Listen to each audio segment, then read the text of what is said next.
Good afternoon on this wonderful Monday. A couple things that came up this weekend, and there was a few things they wanted me to bring up from the 22 to 41. And the first thing is, during those time periods and years of my life, all three of my brothers lived with me at one time or another during that time period, till they were able to get on their feet from their moves or when they got out of college, etc.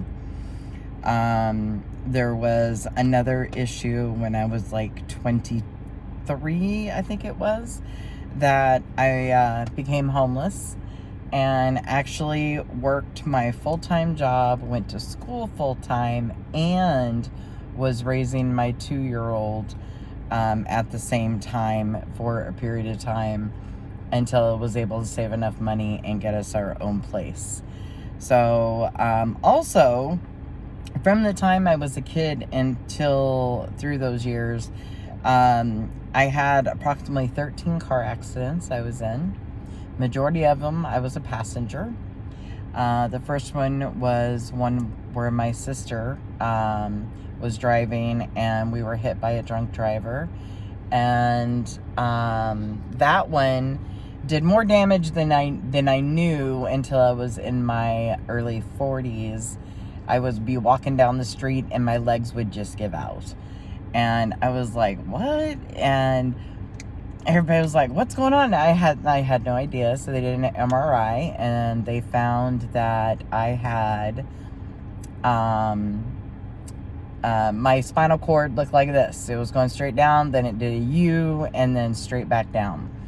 And so they went in and cut me in my neck and did a C5, C6 fusion and removed the disc that had bulged all the way out, that was putting the pressure on my spinal cord. But of course, that was from an accident when I was 17. And of course, it didn't show up till 20 some years later. So at that scene, though, they had actually thought it was going to be a DOA because the car was so totaled, and had called my parents to the scene and my sister and I. Thank goodness for my first husband, because he's actually the one that saved our lives.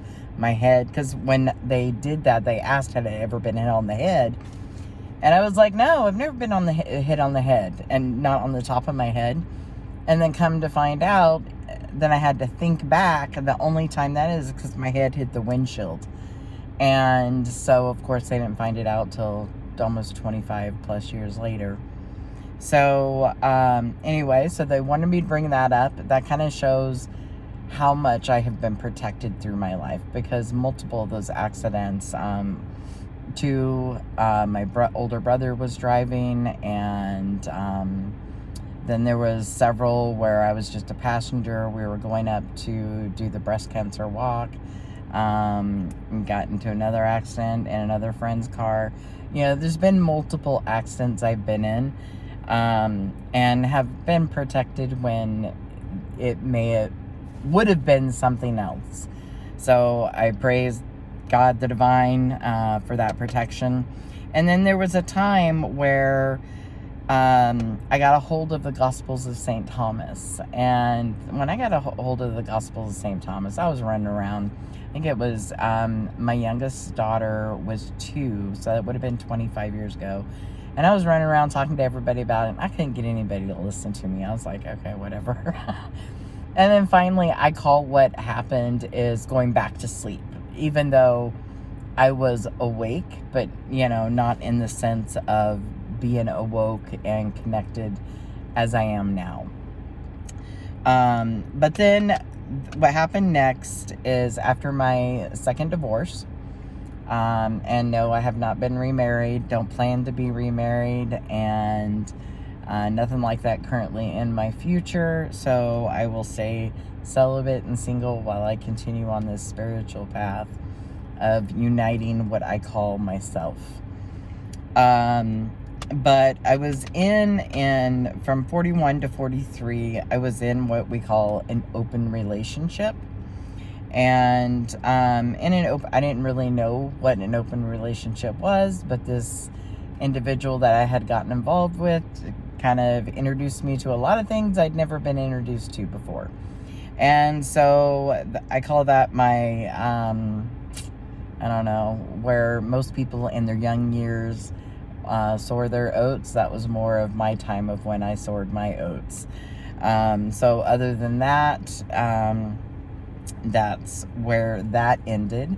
So I think that's kind of it for today before I go into my last relationship. And it's kind of a not long, and it was from 43 to 49, and we'll go about that tomorrow.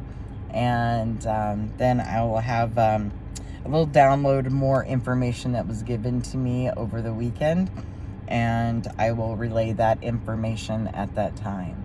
So I hope everybody has a wonderful Monday evening, and I will see you tomorrow on Tuesday. Have a great night. Bye-bye.